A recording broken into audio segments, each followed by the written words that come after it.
سلامونه او نیکې هیلې دوستانو، زه جاوید صافی یو ځل بیا ستاسې په چوپړ کې یم. په یو لنډه موضوع به بیا سره خبرې وکړو. موضوع دغه ده چې ډیری ملګري پوښتنه کوي چې موږ افغاني پاسپورټ لرو یو کلن، څنګه کولی شو چې پاکستان ته لاړ سو، د پاکستان ویزه څنګه ترلاسه کړو. نو تاسې باید اول ګبورس وکونډه ولرئ.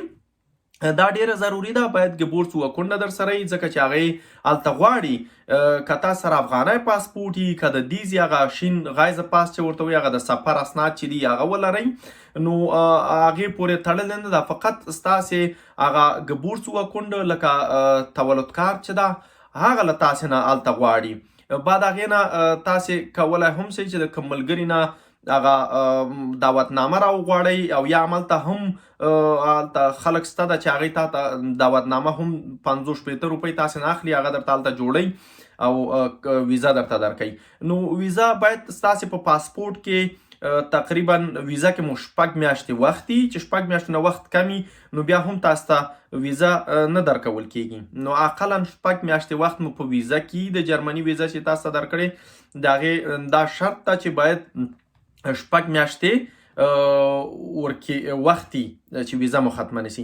نو بعد هغې نه تاسو ته 45 ورځې د هغه ویزه درکوي د پاکستان. تاسې کولی شئ چې هلته لاړ شئ او خپل دوستان ووینئ، څه کارونه چې هغه هلته خلاص کړئ، او 45مه ورځ بیرته حرکت وکوئ او جرمني ته راسئ. نو دغسې موضوعګانو باندې ډیری ملګرو هم خبرې کړي دي. نو اوسني شرایط هم دغه دي چې تاسې کولی شئ په آنلاین هغه باندې لارې نه هم هغه وکړئ، اپلای وکوئ د ویزې دپاره.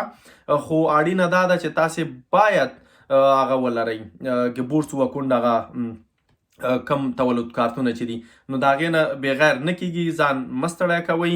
نو دغه څه لنډ معلومات تاسو سره مې شریک کړه. له نورو ملګرو سره هم هیله ده چې شریک یې کړئ چې څوک ورته ضرورت لري. نو تر بیا مو په الله سپارم. د الله په امان.